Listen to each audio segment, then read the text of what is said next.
Hello there, kids. Here's another exciting, action-packed episode of Electromagnetic Mischief. Haven't been with you for a while. We had Dayton and some other activities, related activities. Dayton was great. Today I want to show you an antenna I've had for a while, but I haven't used it lately. I've been preoccupied with N-fed half waves and other configurations, like a lot of us have. So today we're going to talk about the neglected N-fed random wire.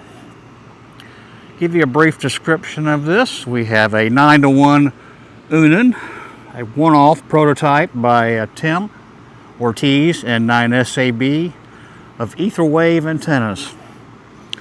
The radiator goes up this 40-foot or 12-meter spider beam pole. It's 35.5 feet of wire. And contrary to the usual arrangement, I've arranged a series of radials. We have 6 coming off the ground lug of the Unan.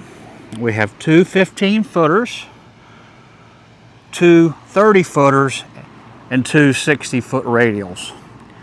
Now you're probably asking, why don't we have these laying on the ground? Well, they're lossy.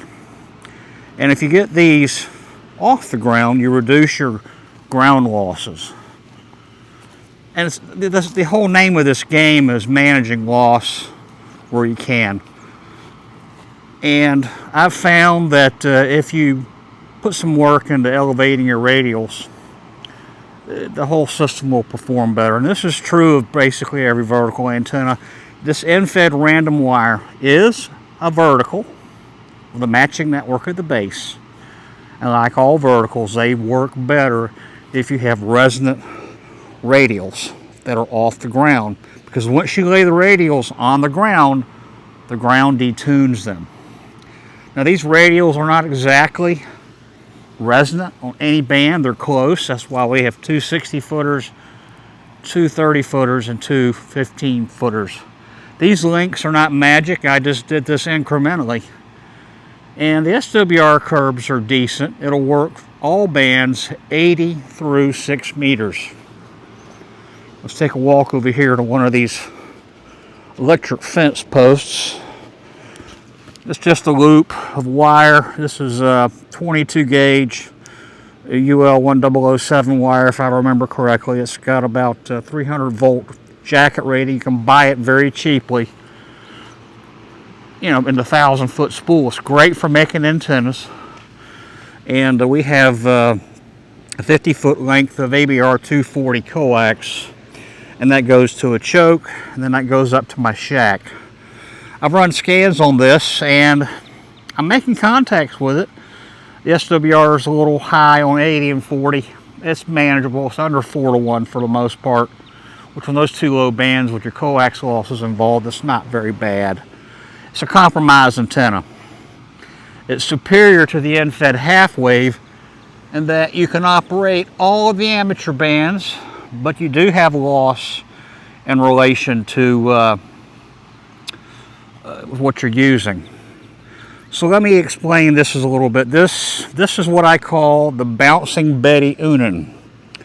It has a pair of 47 millimeter by 13 millimeter toroids, and I believe the mix is type 2 from micrometals. And Tim and I were discussing alternate antenna enclosures, and he will disagree with me on this assessment.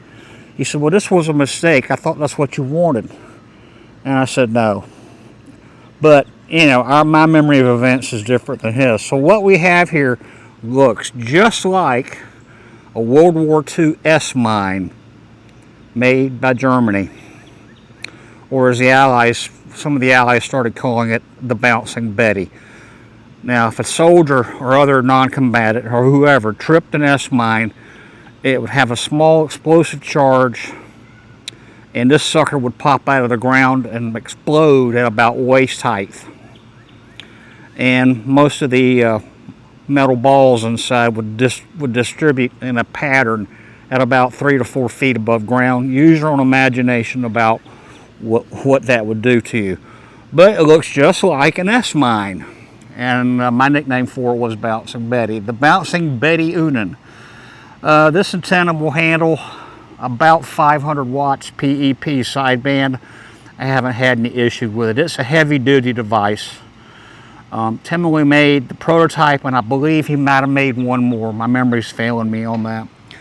But the game plan is to use this antenna at my club's local field day at the Savannah Airport Rec area. They said, Philip, we need you to put up a vertical.